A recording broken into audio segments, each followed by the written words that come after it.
Shalom teman-teman semuanya. Sebelum duduk mungkin kasih lambaian dulu ya kanan kirinya. Halo, shalom. Oke, dan kalian boleh duduk. Thank you banget buat kesempatan yang diberikan Ciseli, juga Ko Yehuda, juga seluruh tim pengembalaan buat saya ada di sini. Finally ya, jadi sebelum ini udah sempet menyapa teman-teman nih. Kalau saya nggak salah 2 kali waktu itu, tapi lewat online ya. Dan sekarang seneng banget bisa akhirnya kita sedikit demi sedikit keluar ya dari pandemi ini ya. Udah bisa mulai ketemu sama teman-teman lain dan saya lihat teman-teman di sini juga udah mulai antusias. Buat teman-teman yang masih ada di online, yuk sama-sama kita datang ya ke onsite ya biar hangat. Ya, udah lama nggak ketemu, biar kita bangkitkan lagi, kobarkan lagi semangat untuk beribadah bersama-sama. Amin. Saya kenalkan diri sekali lagi ya, nama saya Jessica, saya dari Bandung, mungkin dari logatnya teman-teman bisa tebak. Dan saya di sini sama suami saya, Bonar di depan. Kami datang ke sini mau melayani teman-teman dan teman-teman dapat salam dari Bethel Youth sama Bethel Teens di Bandung. Waktu itu Brenda ya pernah main ke rumah kami ya. Ya jadi seneng kalau kita bisa meskipun beda kota tapi sama saudara saling mengunjungi satu dengan yang lain. Dan hari ini saya mau sama-sama ngajak teman-teman untuk merenungkan firman Tuhan yang saya kasih judul I am home. Katakan bersama-sama home. Sebelum kita merenungkan firman Tuhan lebih jauh, saya mau minta teman-teman untuk membayangkan ya. Katanya kalau kamu mau membayangkan sesuatu lebih baik kalau dilakukan dengan mata yang tertutup. Jadi kalian boleh tutup mata, kalian bayangin kata home ini ya. Kata home ini biasanya anak muda pakai istilah home ya sambil matanya terpejam.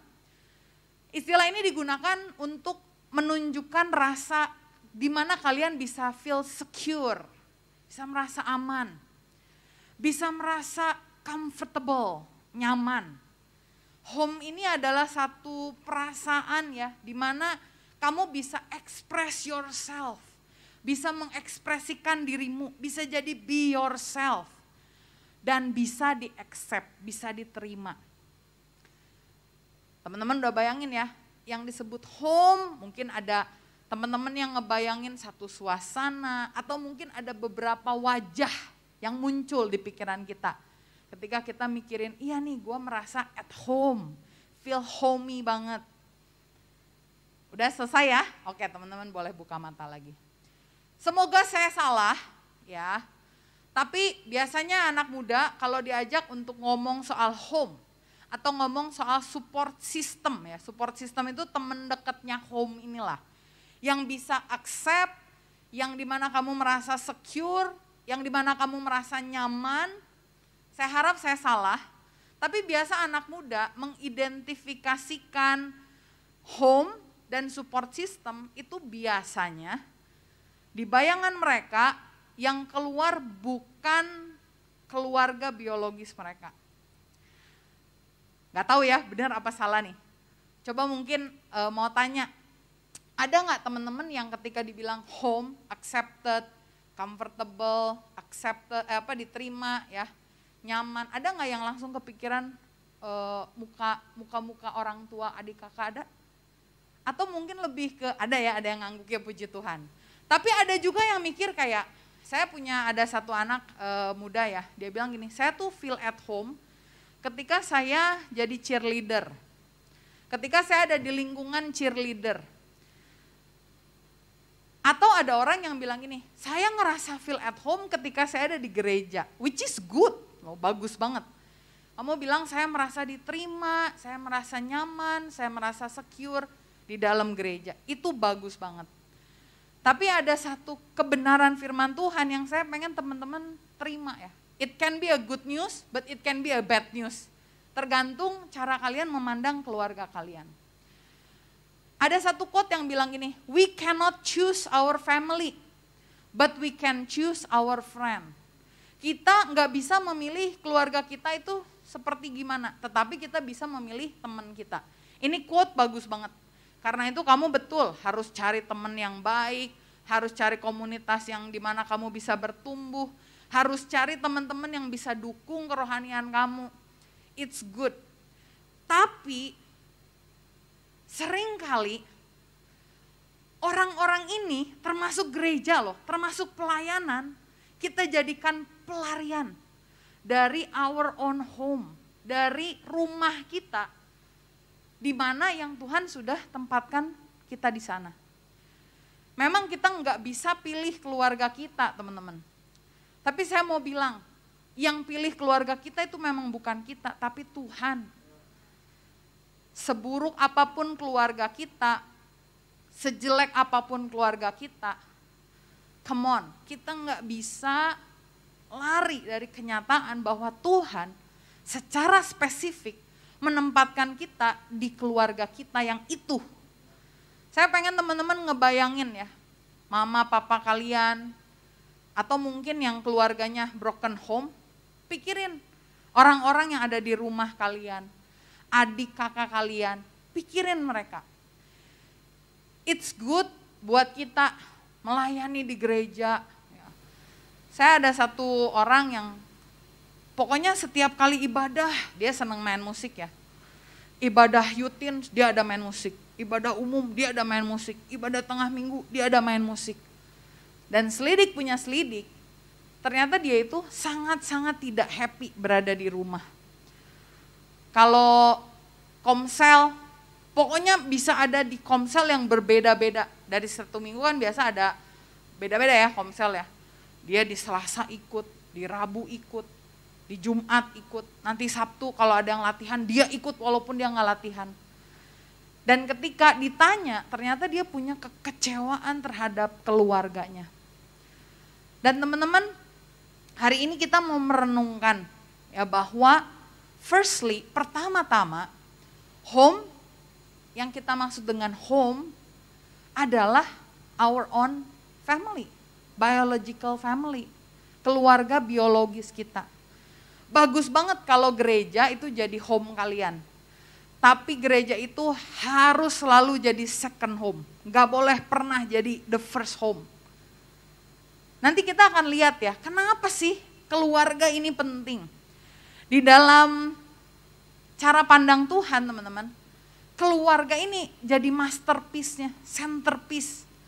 Kalau kita lihat dari awal penciptaan sampai akhir, Tuhan itu melaksanakan rencananya di dalam keluarga.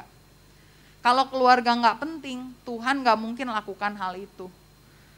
Kita lihat waktu Tuhan menciptakan ya, Adam dan Hawa. Dia pertama buat Adam, tapi dia lihat, oh kayaknya kurang oke nih. Diciptakanlah Hawa, dijadikan keluarga. Ketika Adam dan Hawa jatuh dalam dosa, Tuhan menyelamatkan keluarga lain. Nabi Nuh diselamatkan. Ketika Nuh juga berdosa, Tuhan menyelamatkan keluarga lain, Abraham. Ketika Abraham punya anak, akhirnya dia ada di Mesir. Dia selamatkan keluarga lain juga. Jadi kalau kita lihat dari awal sampai akhir, itu tuh keluarga selalu jadi tema yang mengalir di dalam Alkitab. Dan saya pengen teman-teman nangkep kebenaran ini, bahwa it's good buat kita bertumbuh di dalam gereja, bagus banget. Bertumbuh di dalam komunitas yang baik, mungkin komunitas hobi, baik banget. Tapi jangan lupa teman-teman punya keluarga, family, keluarga biologis dengan segala kekurangannya. Dengan semua kekurangannya, Tuhan udah tempatkan kita dan Tuhan tidak pernah salah. Maleakhi 4 ayat 8 ya, Tuhan bilang gini, maka ia membuat hati bapak-bapak berbalik kepada anak-anaknya dan hati anak-anak kepada bapak-bapaknya, supaya jangan aku datang memukul bumi sehingga musnah. Kalau kita ngomong soal akhir zaman nih, ternyata Tuhan juga menaruh keluarga itu sebagai centerpiece. Kalau hati anak tidak berbalik kepada hati bapak tidak berbalik kepada anak, ini dunia tuh bisa dimusnahkan, luar biasa sekali. Dan kalau kita lihat, teman-teman mungkin di sini generasi Z ya, generasi Alpha. Kita itu sering menganggap semua orang yang nggak setuju sama kita adalah orang-orang yang toksik. Saya sering denger banget anak-anak muda yang di TikTok gitu ya, atau mungkin lagi ketemu, ngejelekin orang tuanya loh, bilang mama aku toksik, papa aku toksik, just because, hanya karena mereka tidak sepaham dengan kita. Tapi hari ini kita mau lihat ya, dan kita harus menyadari nih teman-teman, bahwa rencana Tuhan di dalam kehidupan kita, ini terikat juga dengan keluarga kita. Setan tahu teman-teman, kalau kita nggak punya hubungan yang baik dengan keluarga, setan coba untuk buat kita nggak bisa merasakan kasih Bapa. Saya ada satu orang yang kesaksian ya. Kalau kamu tahu lagu misalkan ya, seperti Bapa sayang anaknya. Ini orang udah pelayanan lama loh teman-teman.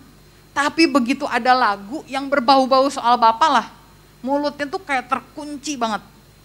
Dia benci banget sama bapaknya. Pelayanan bisa jalan, jadi usher ya. Pelayanan di setiap ibadah ada. Tapi begitu ngomong soal bapak, dia gak bisa terima. Kenapa? Karena ternyata di dalam hidupnya bapaknya dia secara duniawi mengecewakan dia banget. Dan ini yang membuat dia gak bisa ngerasain kasih Bapa di dalam kehidupannya. Survei membuktikan anak-anak perempuan yang jadi bucin ya, budak cinta, yang mau diapa-apain, dianggap sampah juga mau loh. Ketika dicek, dia selalu punya hubungan yang salah di dalam keluarganya. Tidak menerima kasih Bapa. Dan ini yang setan tahu nih, dan setan pengen kita untuk fokus ya ke hal-hal lain kecuali kepada keluarga kita. Ada satu quotes yang bilang gini, if the devil cannot destroy you, he will distract you. Kalau setan gak bisa hancurkan kamu, setan cuman buat kamu keganggu pemikirannya. Seperti tadi ya, waduh di rumah kayaknya pusing banget, capek, wah pokoknya banyak yang toksik, mama bawel, papa galak. Yuk kita keluar kemana? Ke gereja. Yuk kita keluar kemana? Ke komunitas hobi. Bahkan ada satu temen, dia menikah usia 22 kalau gak salah ya. 22 menikah. Menikah cepet banget. 26 udah bercerai. Waktu ditanya, kenapa sih kamu tuh cerai? Saya tuh salah. Dulu waktu saya menikah, alasan satu-satunya adalah karena dia pengen keluar dari keluarganya dia. Dia pindah rumah ya, tapi ingat keluar itu bukan berarti masalahnya ditinggalin di belakang teman-teman. Because one day you have to deal with it. Kamu tetap harus menghadapi ya apa yang terjadi di dalam keluarga kamu, orang tua kamu, adik kakak kamu. Saya mau bilang gini, no family is perfect. Nggak ada keluarga yang sempurna. Tinggal gimana respon kita. Yang saya tahu di sini, Ci Sally anak pendeta ya. Saya anak pendeta. Sungguh nggak bohong. Waktu saya masih muda, saya nyesel jadi anak pendeta. Saya nangis, paksa nggak pengen jadi anak pendeta. Saya capek jadi anak pendeta. Saya pengen jadi keluarga orang lain aja lah. Tapi setelah saya dewasa, saya tahu ketika saya ngobrol sama teman saya yang lain, di satu waktu mereka juga pernah menangis jadi anak pengusaha, pernah menangis jadi anak guru, pernah menangis jadi anak dokter. Ternyata setiap dari kita ada satu waktu di dalam kehidupan kita yang dimana kita menyesali dilahirkan di dalam keluarga tersebut. Kalau kamu bilang ini, saya sih gak pernah, puji Tuhan. Kalau kamu gak pernah mikir kayak gitu, you are a special people, benar-benar orang yang spesial banget. Karena ada banyak orang yang gak happy dengan keluarganya. Tapi saya mau bilang gini, walaupun keluarga kita tidak sempurna, Tuhan bisa menggunakan ketidaksempurnaan keluarga kita untuk mengasah kita menjadi apa yang Dia mau. Asal kita nggak kabur, asal kita nggak protes, pasti Tuhan proses. Keluarga kita nggak bisa pilih ya ayah kita ya kayak gitu, mama kita ya kayak gitu. Tapi respon kita, itu kita yang tentuin. Di dalam firman Tuhan ada satu orang yang keluarganya tuh hancur banget. Very dysfunctional, sangat-sangat nggak bener gitu ya. Dan nama orang ini adalah Yusuf. Teman-teman mungkin pernah dengar nih kisah Yusuf. Di Kejadian 37 ayat 3-4 dikatakan gini, Israel, ini bapaknya Yusuf, lebih mengasihi Yusuf dari semua anaknya yang lain. Sebab Yusuf itulah anaknya yang lahir pada masa tuanya. Jadi kalau kita lihat, gini ya, kadang kita kalau baca Alkitab kita udah tahu gitu, oh ceritanya kayak gini. Tapi kalau kamu benar-benar pikir, ya kadang cerita di Alkitab tuh bisa kayak sinetron gitu ya. Macam ikatan cinta gitulah, berjilid-jilid gitu, nggak selesai-selesai. Di dalam kehidupan Yusuf, at least mamahnya itu ada 2. Macam sinetron, mamahnya yang pertama itu jebakan dari mertuanya. Ya. Karena dia asalnya mau nikahin adiknya, tapi sama mertuanya dibilangin, jangan dulu dong kawin sama adiknya, kawin dulu sama kakaknya. Begitu malam pertama, pagi-pagi dulu kayaknya gak ada lampu kali ya. Gak sadar dia itu siapa. Begitu pagi dia kaget, waduh saya ditipu. Terus dia pengen kerja lagi, dapetin yang kedua. Ketika itu terjadi, ya ada ketimpangan. Ya, ketimpangan di kehidupannya dia. Anak dari istri yang pertama itu nggak dikasihi. Anak dari istri yang kedua baru dikasihi. Dan di sini jelas banget dilihat dia tuh lebih mengasihi, ya, mengasihi Yusuf daripada yang lain. Dan ia menyuruh membuat jubah yang maha indah baginya. Jadi istilahnya gini, kalau uang jajan dikasih uang lebih banyak nih. Jelas dong. Kakaknya jealous. Kakaknya mulai dari situ dibilang setelah dilihat oleh saudara-saudaranya bahwa ayahnya lebih mengasihi Yusuf dari semua saudaranya, maka bencilah mereka itu kepadanya dan tidak mau menyapanya dengan ramah. Kamu bisa bayangin gak kalau si Yusuf ini punya Instagram, yang dia upload tuh apa ya? Pasti mungkin suka lihat ya, orang yang galau gitu tuh kayak mukanya cuma setengah ke atas, terus nge-shoot langit-langit, terus dia kayak tulis caption gitu. Hari ini gue dicuekin sama kakak gue. Terus next story, emang kakak gue tuh toksik banget dan sebagainya dan sebagainya. Pasti mungkin dari omongannya tuh kalau kita mikirin ya, mungkin dia mikir kayak, apa salahnya gue sih? Kenapa sih? Kan yang dikasihi kebetulan saya gitu. Kenapa saya harus dizolimi? Kenapa saya harus dibully? Kenapa saya nggak diajak main? Kenapa saya nggak disapa? Kalau Yusuf memutuskan, oke lah kalau dari situ saya mau kabur aja sendiri. Atau dia mau cari keluarga lain. Saya rasa Yusuf nggak akan pernah bisa jadi raja loh.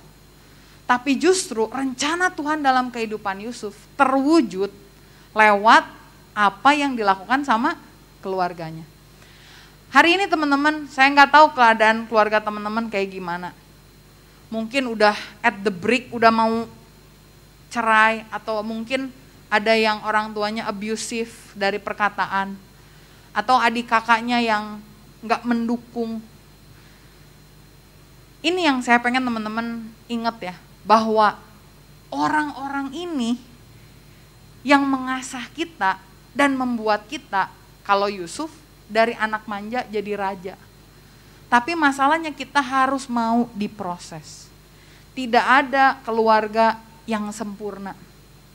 Semua pasti punya salah. Gimana caranya untuk kita membuat keluarga kita ini jadi tempat yang homey buat kita? Kalau kita punya kos-kosan ya, kadang tuh kos-kosan tuh nggak enak gitu, nggak homey. Yang kita lakukan apa sih? Kita make effort, bener nggak? Kita lakukan sesuatu, beli tempat cupboard lemari yang estetik ya, terus beli yang oil itu yang ada uap-uapnya ya, terus kita pakai lampu LED kita make effort. Dan di dalam keluarga kita, prinsip itu yang harus kita pegang. Kita nggak bisa ngarapin keluarga kita tuh kayak yang kita mau. Sometimes kita yang harus make effort. Dan di dalam kehidupannya Yusuf ada 3 hal yang saya pengen teman-teman juga pelajari ya. At the end of the day, Yusuf jadi orang yang berubah. Yusuf jadi orang yang bisa menerima keluarganya seburuk apapun mereka. Meskipun mereka udah buang Yusuf, jual Yusuf, Yusuf akhirnya jadi kerja sama orang, masuk penjara, dilupakan, tapi akhirnya lewat perbuatan tangan mereka, kedaulatan Allah tetap bekerja. Lewat tangan mereka, rencana Tuhan terwujud loh. Dan ini yang kita harus pahami. At the end of the day, ya ini bagus banget kisah ini. Yusuf dicabut dari keluarganya, diproses sama Tuhan, tapi at the end of the day, Tuhan tempatkan balik dia ke keluarganya. Hari ini teman-teman mungkin ada di sini ya, komunitas ini. Mungkin teman-teman ngerasa, iya keluarga aku tuh toksik dan segala macam. It's okay. Mungkin kalian sedang ada di proses di mana seperti Yusuf lagi diambil. Tapi ketahuilah ini, at the end of the day, kamu tetap harus face your family. Harus tetap ketemu lagi sama keluarga biologismu ini. Gimana sih caranya biar prosesnya Yusuf yang selama 13 tahun ini dilakukan sama dia, kita bisa cut short ya, kita buat perpendek sehingga kita bisa membuat keluarga kita jauh lebih homey buat kita. Ada 3 hal, yang pertama kita harus belajar memandang dari kacamatanya Kristus. Sama-sama kita bilang kacamata. Ya, kalau kita punya kacamata, kalau kacamatanya hitam, ya kalau kacamatanya hitam, yang kamu lihat apa? Warnanya hitam, benar nggak? Ada seorang petani, waktu itu ada musim kemarau panjang banget.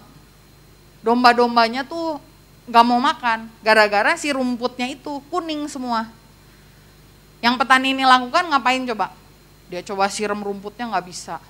Dia beli rumput yang hijau tapi mahal, baru mau dimakan. Akhirnya dia punya ide, gue mending bikin kacamata buat sapi, warnanya hijau. Dipakein ke si sapinya dan bener, begitu keluar dari kandang sapinya excited banget. Karena sapi lihat rumput yang hijau, dia bisa makan. Kacamata ini kita perlu untuk kita bisa mengubah cara pandang kita. Salah satu kelemahan anak muda adalah kita nggak bisa mikir jauh. Karena itu kita belajar pakai kacamata firman. Di dalam firman Tuhan, Kejadian 50 ayat 19 sampai 20 ya, waktu si Yusuf ini ketemu akhirnya sama keluarganya nih, udah lama banget gak ketemu. Kalau kita ngelihat udah dibuang, dijual, masuk penjara, dilupakan, akhirnya jadi raja. Dia bisa kesel loh sama keluarganya, tapi Yusuf gak melakukan itu karena dia pakai kacamata Kristus. Dia bilang gini, tetapi Yusuf berkata kepada mereka, janganlah takut sebab aku inikah pengganti Allah. Kamu memang telah mereka-rekakan yang jahat terhadap aku, tetapi Allah telah mereka-rekakannya untuk kebaikan. Dengan maksud melakukan seperti yang terjadi sekarang ini, yakni memelihara hidup suatu bangsa yang besar. Teman-teman belajar untuk lihat ini, bahwa keluarga kamu ada, itu dipakai Tuhan untuk proses kehidupan kamu. Dan masa depan kamu bukan ditentukan oleh kualitas keluargamu sebetulnya, tapi kualitas kamu untuk menerima keadaan keluargamu. Teman-teman di sini ada yang pernah coba menanti? Menanti kan baru-baru booming ya, di Bandung tuh wah menjamur banget sekarang. Yang punya tuh siapa? Ya, Jeremy Pauline apa Jerome Pauline sih? Jerome. Saya pernah dengar Jerome ini kan punya kakak ya. Kakaknya ini diinterview dan dia cerita, ternyata si Jerome ini sama kakaknya itu juga anak pendeta, gak punya duit lagi. Dia disekolahkan masuk ke dalam satu sekolah yang isinya anak-anak orang kaya semua di Surabaya. Kalau teman-teman pernah ke Surabaya, yang kaya orang Jakarta sama yang kaya orang Surabaya itu tuh beda banget levelnya. Orang Surabaya tuh, Kalau branded beneran. Walaupun nggak harus ada namanya ya, merek apa gitu. Tapi saya pernah ketemu ada satu orang Surabaya lagi jalan-jalan ke mall. Saya lihat, pakai sandal jepit. Waktu duduk makan saya baru sadar itu sandal jepit Chanel. Kayak wow, oke. Kaya banget. Teman-teman bisa bayangin nggak? Dia cerita gini, iya waktu saya sekolah, kepala sekolahnya dia bilang gini sama orang tuanya, udah kamu bayar semampunya. Kalau buat orang tuanya puji Tuhan bener gak? Tapi kalau buat anaknya tertekan gak? Saya punya temen, di sekolah saya di Bandung, gak kaya-kaya amat, biasa lah. Tapi ternyata ada satu temen saya yang anak beasiswa. Saya sekarang umur 17, enggak deh, udah lama. Saya umur sekian lah ya, pokoknya udah tua.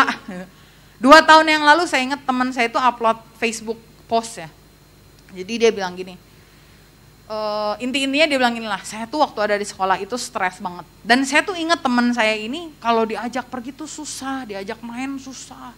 Orangnya tertutup, terkesan sombong. Dan di Facebook post itu saya baru sadar, dia bilang gini, dulu saya tuh merasa dikucilkan karena saya gak punya uang. Saya mau main sama teman saya tuh takut, karena takut mereka beli apa saya gak bisa ikut, dia bilang gitu. Dan jatuhnya ini orang tuh jadi ansos ya, jadi nggak bisa diajak ngobrol, nggak bisa diajak main. Beda sama si Jerome Pauline ini, sama kokonya. Di dalam interview itu dia bilang gini, waktu saya masuk ke sekolah itu, mama saya udah bilang, kamu tuh berbeda dengan yang lain. Kamu tuh beda dengan yang lain dan mama akan ajari kamu satu cara agar kamu tuh bisa blend in lah sama teman-temannya. Dan dia cerita di situ, di sana dia mulai jualan. Adiknya mulai ngelesin. Itu sesuatu hal respon. 2 orang yang punya keadaan yang sama, tapi orang yang melihat dari kacamata yang berbeda. Dia sampai bilang gini, justru karena waktu itu saya gak punya duit, saya belajar dari SMA jadi entrepreneur. Dahsyat gak? Kalau dia punya uang, mungkin gak dia jadi entrepreneur. Ngapain orang gue punya uang?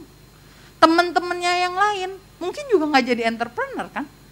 Tapi semenjak SMA dia melihat kekurangan keluarganya justru yang membuat dia bisa mencapai satu tujuan yang dia hidupi sekarang. Jadi entrepreneur, jadi guru matematika dan lain-lain lah. Jadi teman-teman kita belajar untuk melihat keluarga kita dari kacamatanya Kristus. Kalau kita cuma lihat yang negatif, lihat yang jelek, lama-lama kita bakal menyesal, mengasihani diri, minder, dan sebagainya. Tapi kalau kita lihat di dalam firman Tuhan, keluarga ini merupakan channel, katakan bersama-sama channel. Channel itu kayak pipa air ya. Kalau pipanya macet, airnya nggak keluar, bener nggak? Kalau hubungan kita sama keluarga kita macet, berkat Tuhan tidak mengalir. Firman Tuhan bilang, kalau kita menghormati orang tua, kita bisa bahagia, kita bisa panjang umur. Firman Tuhan bilang, kalau kita hidup rukun dengan keluarga kita, berkat itu mengalir seperti embun. Embun itu berarti datang setiap hari ya, setiap pagi mengalir sama kita. Tapi kalau kita nggak rukun, berkatnya macet. Karena itu kalau teman-teman sekarang ada keluarga yang kayaknya kurang menyenangkan gitu ya. Adik kakak nyebelin, mama papa nyebelin. Lihat dari kacamata Tuhan bahwa orang-orang ini mempunyai otoritas yang dikasih sama Tuhan sebagai channel untuk kita menerima berkat Tuhan.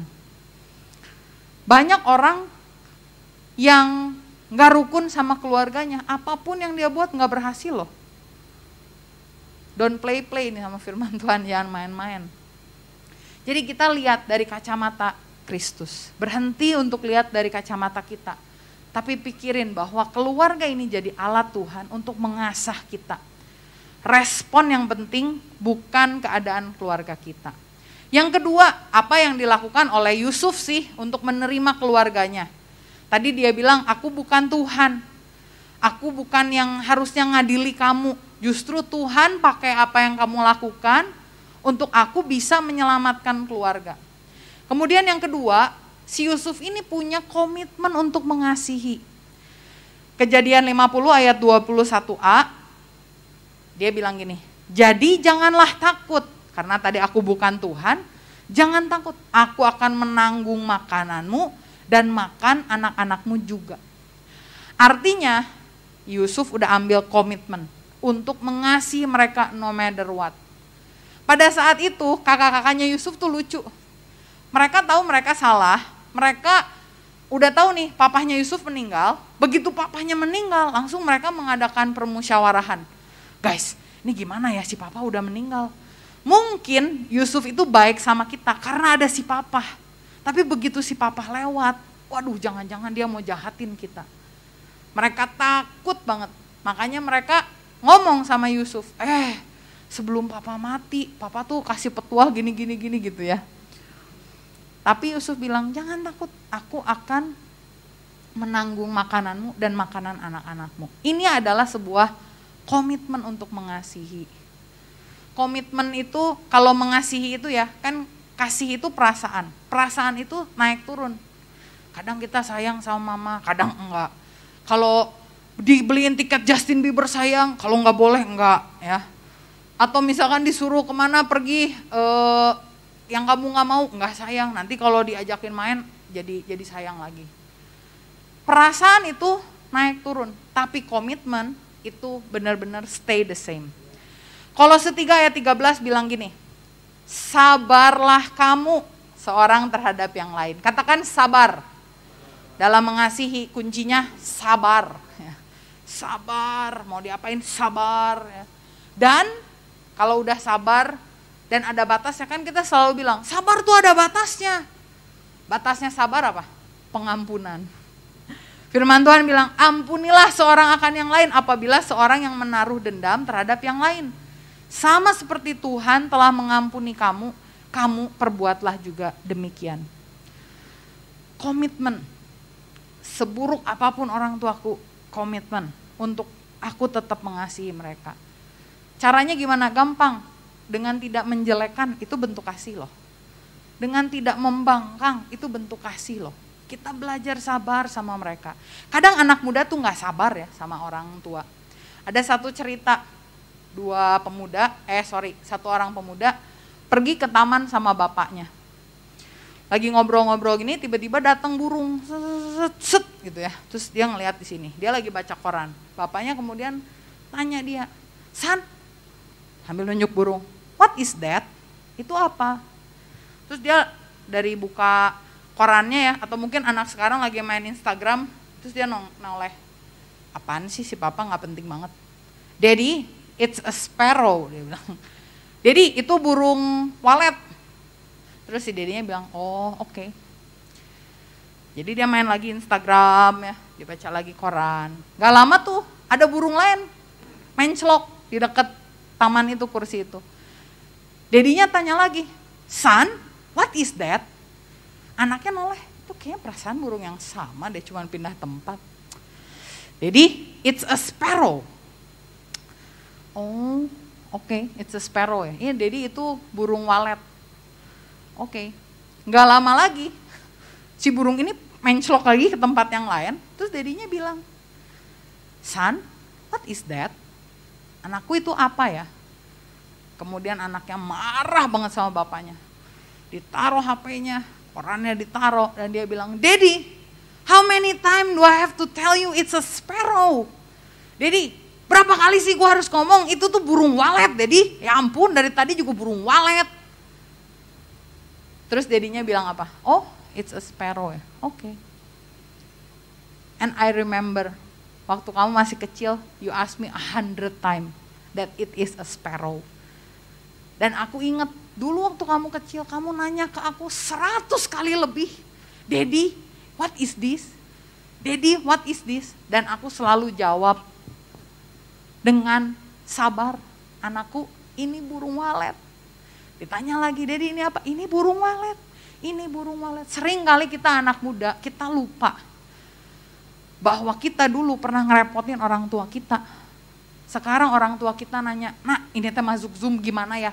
Aduh mami, sekarang tuh kayak gaptek banget sih, udah. Mami mau nih Instagram, tolong dong bukain. Mami udah gak zaman, Mami ya ampun malu sama umur udah gak usah. Berapa banyak dari kita yang ditanya kayak gitu. Ketika maminya tanya, nak tolong dong buatin Zoom. Oke Mami, ambil kertas, tulis. Sampai digambar mungkin ya, nih Mami nanti klik ya gambar ini dulu. Nanti habis ini gambar ini. Berapa banyak dari kita yang kayak gitu. Mari kita belajar berkomitmen untuk mengasihi. Sejelek-jeleknya keluargamu, kalau kamu bisa hidup sampai sekarang, itu tuh effort loh. Berapa uang, nih Ciseli tahu, beli susu mahal guys, vaksin ke dokter setiap bulan mahal banget. Puji Tuhan anaknya udah 2 tahun udah selesai vaksin, udah beres. Kamu gak vaksin, gak bisa tuh lulus ke universitas loh. Ternyata saya juga baru tahu. Daftar vaksin katanya, iya. Dokternya bilang ini Bu, ini daftar vaksin jangan hilang ya. Biasanya kalau masuk ke perguruan tinggi ditanya gitu. Oh gitu, waduh. Ya lumayan juga lah investment kepake ya. Tapi sejelek apapun keluargamu, kalau kamu udah, ini kan gak ada yang 10 tahun ya. Lebih di atas 10 tahun. 10 tahun investasi. Anggap setiap bulan 1 juta, udah berapa? Belajar kita komitmen untuk mengasihi keluarga kita, seburuk apapun mereka. Dan yang ketiga yang terakhir, komunikasi. Tadi pertama lihat dari kacamata Kristus. Yang kedua komitmen mengasihi. Dan yang ketiga adalah komunikasi.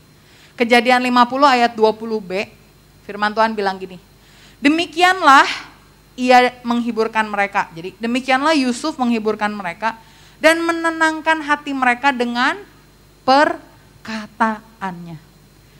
Komunikasi ini bahasa aslinya adalah koinonia. Koinonia artinya persekutuan. Artinya ada yang membuat menjadi bersatu. Jadi istilah komunikasi tujuannya adalah untuk menyatukan sesuatu. Komunikasi itu tujuannya agar saya mengerti kamu, kamu mengerti saya. Seringkali di dalam keluarga, apalagi zaman sekarang ya, kita adalah generasi yang lebih suka texting daripada ngomong, bener gak? Ya, kalau nelfon anak-anak muda, di telepon di reject guys. Tapi kalau di WA lagi online langsung dibales, udah bingung dah. Generasinya beda. Generasi orang tuamu adalah generasi yang suka ngomong, ya kan? Mama suka ngomong kan? Karena itu belajar menanggapi komunikasi dengan baik. Bedakan hearing sama listening. Kalau listening itu ya benar-benar ngedenger, ini tuh maksudnya apa. Kalau hearing tuh sekedar lewat. Seringkali orang tua kita berbicara, kita ini cuman hearing, bukannya listening. Karena itu setiap kali nanti kita pulang ke rumah, kita ngobrol sama orang tua kita, tanya di dalam hati kita, ini maksud mama ngomong ini ngomong apa ya? Mama kamu suka bawel, nak ayo dong makan, gimana sih makan aja harus diingetin kayak anak kecil gitu ya. Kita kadang suka keselnya tuh kayak, ih si mama emang gue masih bayi apa. Tapi coba kalian pikir, ini si mama lagi ngomong apa. Kalau kalian breakdown ya, ini ada kalimat yang dia bilang, kita gali terus. Inti-intinya sebenarnya dia mau bilang gini, nak jaga kesehatan, jangan sampai sakit. Atau misalkan orang tua kita bilang gini, aduh masa sih sekarang mau jadi YouTuber, coba jadi dokter kek. Jadi apa kayak gitu yang bagus, jangan main terus main. Sebenarnya di balik perkataannya itu, apa sih yang dia coba sampaikan? Dia tuh concern sama masa depan kamu. Zamannya dia, orang main game gak pernah bisa ngasilin duit. Zamannya dia orang jadi ngomong-ngomong gitu doang gak akan dapet duit. Makanya di otak mereka yang punya duit itu dokter. Walaupun apakah benar? Enggak. Sekarang orang yang terkaya itu kan mainnya di bisnis teknologi, bener gak? Karena itu kamu harus belajar komunikasikan sama mereka. Mereka ini beda zaman dan kita harus banyak ngobrol sama orang tua kita. Yakobus 1 ayat 19, firman Tuhan gini bilangnya. Hai saudara-saudara yang kukasihi, ingatlah hal ini. Setiap orang hendaklah cepat untuk mendengar, tetapi lambat untuk berkata-kata, dan juga lambat untuk marah. Kalau pulang dari tempat ini, Mama kamu lagi ngoceh, lagi ngomel, papa kamu lagi ngomong, wah ini. Jangan dipotong. Biarin dulu sampai tamat, lalu kamu nanya. Di balik kata-kata mereka, sebenarnya tuh saya yakin mereka ngomong tuh karena mereka sayang loh.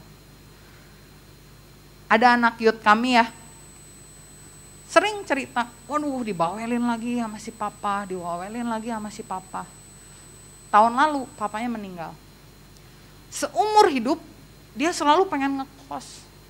Tahun lalu semenjak papanya meninggal dia ngekos. Satu hari dia telepon sambil nangis. Ci, ternyata ngekos itu gak seindah yang saya bayangin ya.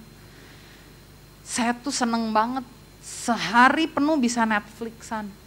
Gak ada yang ngingetin makan, tapi kenapa saya sedih banget ya. Jangan sampai kita juga kayak gitu teman-teman. Selama masih ada orang tuamu, sebawel apapun mereka, dengerin. Karena one day, they may not be around, mungkin mereka tuh gak ada lagi. Jadi kita belajar untuk benar-benar nih, bangun komunikasi. Saya kasih tips ya, kalau mau ngomong sama orang tua, yang mungkin orang tua konsepnya belum paham sama kita. Ada tips ampuh, ada pepatah yang bilang gini, the way to a man's heart is through his mouth. Jalan kepada hati seseorang adalah lewat mulut. Mulut ya. Jadi tipsnya gini, kalau kamu mau ngomongin sesuatu, jangan ngomongin waktu orang tua kamu baru pulang kerja, ya atau baru pulang dari mana capek. Tapi biasa kalau udah makan. Ya, jadi kalau dia udah makan dari mulut, perut kenyang, seudah perutnya kenyang, kamu coba ngomong, mah tahu nggak?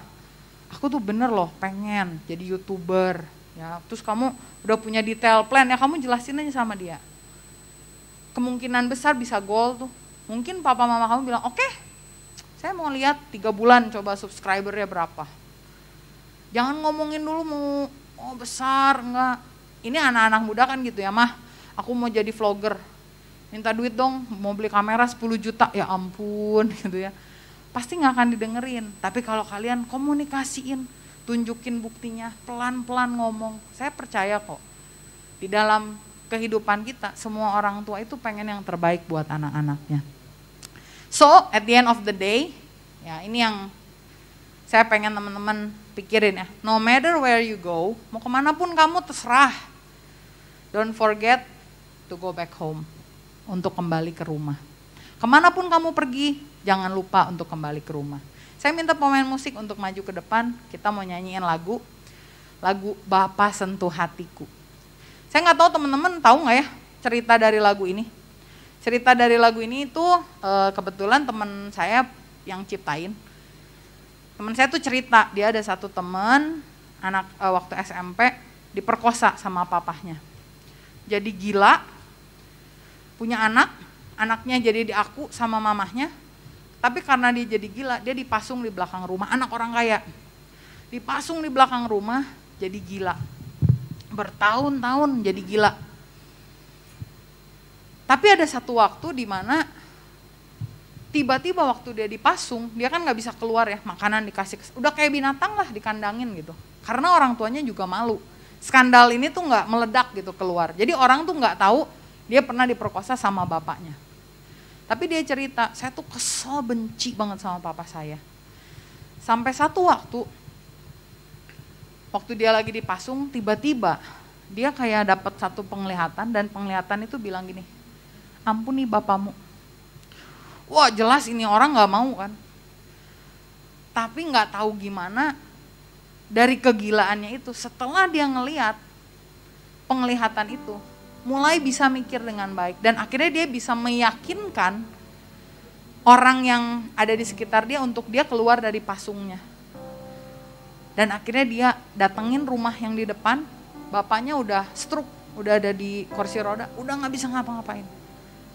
Tapi dia peluk dan dia bilang ini, papa, aku ampuni papa. Semenjak hari itu dia gak gila lagi. Dan dari kisah ini, teman saya ini bikin lagu yang bilang, Bapak sentuh hatiku, ubah hidupku menjadi yang baru. Hari ini kalau teman-teman, saya nggak tahu Apakah teman-teman punya resentment, kesel sama orang tua? Jangan biarkan kekesalan itu buat kamu gak bisa rasain hadirat Tuhan. Jangan buat kekesalan itu buat kamu gak bisa terima berkat Tuhan. Tapi hari ini mulai ambil keputusan. Bapa di surga, sentuh hatiku supaya aku bisa mengampuni keluargaku dan keluargaku bisa dipulihkan. Amin. Kita mau bangkit berdiri.